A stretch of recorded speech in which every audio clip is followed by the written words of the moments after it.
اس لیے اس کی پہلی بات جو ہے وہ توحید کی ہے کہ آدمی مالک کو ایک مانے، دو جگدیش کی سنسار میں گنجائش نہیں ہے۔ قرآن نے کہا وَلَوْ كَانَ فِيهِمَا آلِهَةٌ إِلَّا اللَّهُ لَفَسَدَتَا، اگر دو ہوتے تو بھڑ جاتے آپس میں۔ اور ایک جگہ کہا ہے لَذَهَبَا بِمَا خَلَقَ، اپنی اپنی مخلوق کو بلا کر کے الگ ہو جاتا۔ اور ایک جگہ یہ بھی فرمایا دو ہوتے تو ایک دوسرے کا تابع کیوں ہوتا، اذا لابتغوا الی ذی العرش سبیلا، عرش کی طرف چڑھائی کر کے اس کو بے دخل کرتا۔ جیسے دنیا میں آج ہوتا ہے کہ طاقتور لوگ جو ہیں دوسرے طاقتور لوگوں کے اوپر چڑھائی کر کے ان کو کرسیوں سے بے دخل کرتے ہیں، یہ دنیا میں ہو ہی رہا ہے ہمارے سامنے۔ ہماری تھوڑی سی زندگی میں صدی کے اندر ہم نے دیکھا کتنی سلطنتیں آتی ہے، لڑکتے رہتی ہے، آتے جاتے رہتے ہیں، تلک الایام نداولها بین الناس۔ تو قرآن مجید نے جو تمثیل دی وہ اتنی صحیح ہے کہ ہم موجودہ زندگی میں اپنی آنکھوں سے بھی تاریخ میں اور ہسٹری میں بھی دیکھتے ہیں اور موجودہ دور کے اندر بھی دیکھتے ہیں کہ کرسی کے اوپر جب دو کا دعویٰ ہو تو چلتی نہیں ہے، ٹھنتی ہے، اور اپنا اپنے علاقے کو لے کے وہ الگ چلتے بنتا ہے۔ اس کائنات کے نظام کے اندر کبھی بھی آپ دخل دے سکتے ہیں۔ خود یہاں ہمارے یہاں بھارتی فلسفوں کے اندر بھی یہ کہا گیا کہ دو جگدیش کی گنجائش نہیں یہاں۔ مالک، اتپتی کرنے والا، خالق، بندگی کا مستحق، الہ، رب، یہ جتنی اس کی صفات بے شمار ہیں وہ ایک کی ہیں، اور اسی کے سامنے ہم نے مستک جھکا۔ کسی دشا پوجن میں ہمارا سر نہیں جھکے گا، کسی جھاڑ پہاڑ، سورج چاند تارے کے سامنے مومن کا، مسلم کا، مسلمہ کا، اور چاہے وہ عورت ہو یا مرد ہو، عالم ہو جاہل ہو، اس کا مستک نہیں جھک سکتا اللہ کے سوا کسی غیر کے سامنے۔ یہی اسلام ہے۔ اور اسی کو کہا وَأَنَّ الْمَسَاجِدَ لِلَّهِ فَلَا تَدْعُوا مَعَ اللَّهِ أَحَدًا، سجدے کے سارے حقوق ایک اللہ کے ہیں، دعا میں ہاتھ بھی کسی غیر کے سامنے نہیں اٹھے گا، سب کا مالک ایک ہے۔ یہ اسلام کی پریبھاشا ہے اور اس کی ویاکھیا ہے۔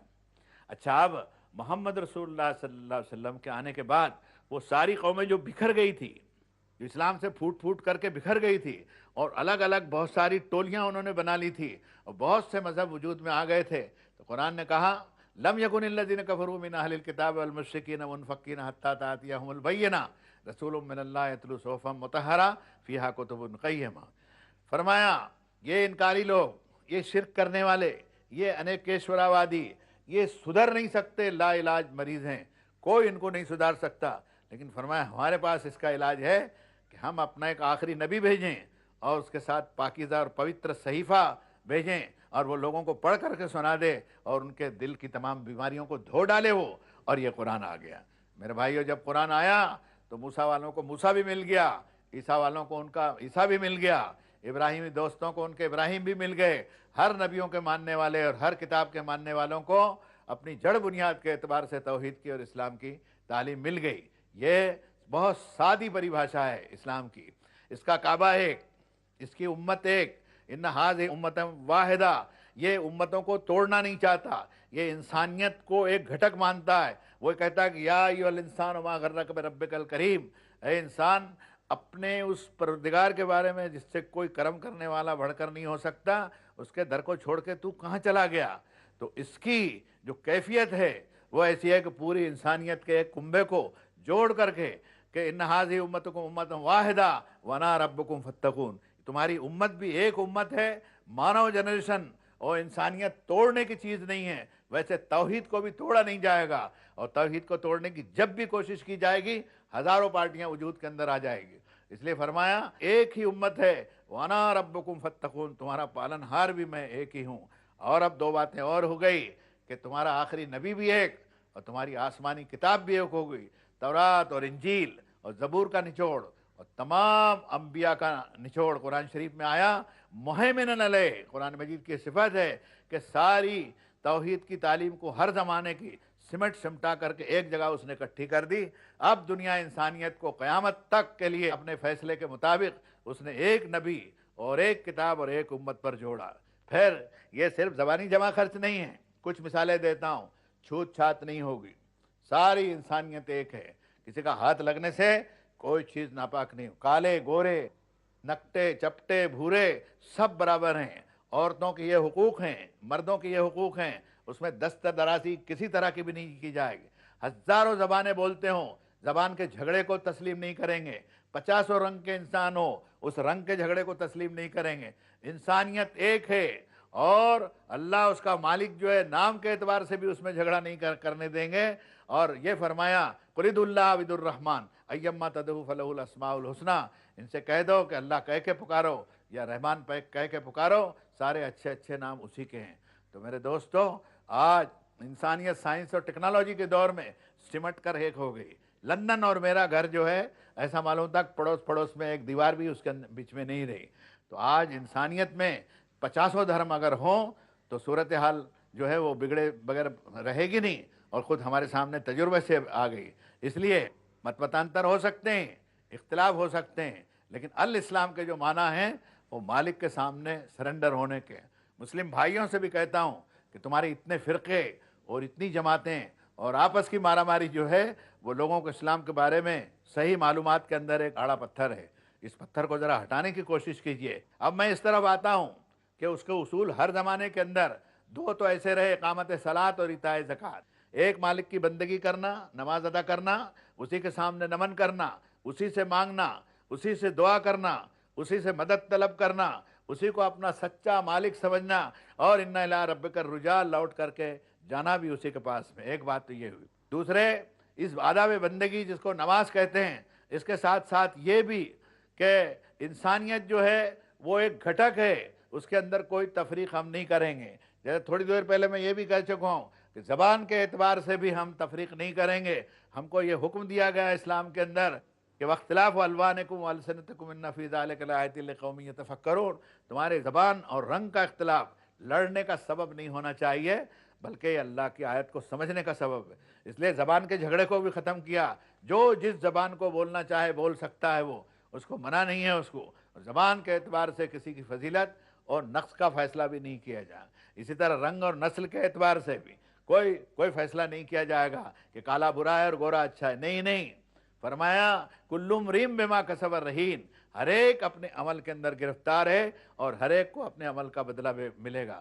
فرمایا کہ لم تکن آمنت من قبل وکسبت فی ایمانہا خیرا، کہ کوئی شخص کتنی بھی ڈینگ مارے لیکن آخرت میں حاضری کے موقع کے اوپر اگر اس کے پاس ایمان نہیں ہے اور ایمان کے ساتھ اچھے عمل اور صدقار نہیں ہیں جو میں نے بتائے تھے، تو وہ کامیاب نہیں ہو سکا۔ اس لیے محمد صلی اللہ علیہ وسلم سے فرمایا کہ اس کتاب کو فذکر بہ ان تبصر نفس بما کسبت لیس لہا من دون اللہ ولی ولا شفیع، کہ محمد صلی اللہ علیہ وسلم اس نصیحت نامے سے، اس قرآن سے لوگوں کو خبردار کر دو کہ کوئی شخص جو ہے وہ پھنس نہیں جائے اپنے کرتوت کے اندر، اور کل قیامت میں کوئی ولی اور کوئی کارساز اس کو مل نہیں سکے۔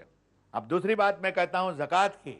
اپنے مال کا 40واں حصہ سال میں ایک مرتبہ نکال کر غریبوں کو دے دو جن کا کوئی حق نہیں۔ دنیا انسانیت میں غریبی کو دور کرنے کے لیے اور طبقاتی کشمکش کو ختم کرنے کے لیے اس سے بہتر نسخہ اور کوئی نہیں ہو سکتا جو زکوٰۃ کا۔ یہ کوئی فلسفہ نہیں ہے سب کے سب لکھ پتی ہو جائیں گے اور سب کے سب کروڑ پتی ہو جائیں گے، یہ سمبھو نہیں ہے۔ قرآن مجید نے منع کیا، ایسا نہیں ہوگا۔ لیکن کھانے پینے کی چیزیں، کپڑے اور رہنے کا مکان اور پانی اور یہ جو بنیادی ضرورتیں ہیں انسان کی، اس لحاظ سے اسلام نے پورا اس بات کا انتظام کیا کہ جو کھاتے پیتے لوگ ہیں، صاحب نصاب ہیں، ان کے مال میں سے 40واں حصہ نکال کر کے غریبوں کو ہر سال دے دیا جائے۔ دوسری بات یہ کہ اس کے 2 تہوار، عید الفطر اور عید الاضحیٰ اسلام کے۔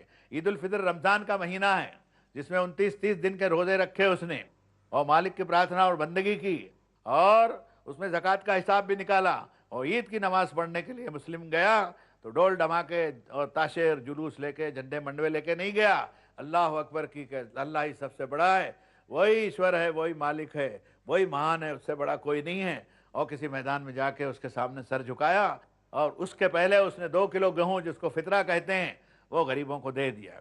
فضول خرچی کرنا، تہواروں کے اندر جان بوجھ کر کے چیزوں کو ویسٹ کرنا اسلام نے منع کیا۔ اس نے یہ کہا چیز اللہ کے نام پر دو، تم بھی اس کے ہو، چیز جو دی ہے وہ وَآتُوهُم مِّن مَّالِ اللَّهِ الَّذِي آتَاكُمْ، اللہ نے جو مال تم کو دیا ہے اس میں سے ایک حصہ ان کو دو، تو ایک تو 40واں حصہ سال میں ایک مرتبہ دے دو ان کو۔ دوسرا یہ کہ تہوار میں اللہ کی خوشی کے لیے خرچ کرو، غریب کو چیز اللہ کے نام پر دو اور چیز غریب کے حوالے کرو، اور اپنا موکش اور اپنی نجات آپ لکھوا لیجئے۔ تو میرے بھائیوں، اگر اس کے اوپر چلا جائے، اسی طرح ناری جاتی اور بہنوں کے اوپر بیٹی کی حیثیت اگر اس کی ہے، ماں باپ کی وراثت کے اندر اس کو ایک درجہ دے دیا گیا، اپنے پتی کی وراثت میں مال کی وہ حقدار ہو گئی۔ اپنے اولاد کی وراثت میں وہ مال کی حقدار ہو گئی۔ اس لیے الاسلام کے بارے میں یہ کہتا ہوں، خود مسلمانوں نے بڑی غلطیاں کی ہے کہ لال پیلے جھنڈوں سے اسلام بتا دیں گے، ایسا کچھ نہیں ہے۔ ساری دنیا کے اہل ایمان میں سے حج کا ایک انٹرنیشنل مظاہرہ ہوتا ہے، ہزاروں زبانوں کے بولنے والے لیشہدوا منافع لہم اور ولیطوفوا بالبیت العتیق، اپنے منافع کو دیکھنے کے لیے جاتے ہیں، وہاں بیت اللہ کا طواف کرتے ہیں اور عرفات کے میدان میں کھڑے ہو کے وہ حج ادا کرتے ہیں۔ وہ چیز ایک دیکھنے کی چیز ہے۔ ایک ہی لباس کے اندر ساری انسانیت آئی اور وہ منظر انہوں نے دکھایا کہ انسانیت ایک ہے، انسانیت کا مالک ایک ہے، حساب کا دن ایک ہے، یہ امت ایک ہے اور ہمیں ایک دن یہاں سے جانا ہے۔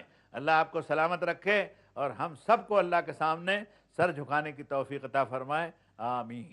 يا طالب الحق والخيرات والنور، يا من يفتش عن هدي وتبصير، يا من يفتش عن هدي وتبصير،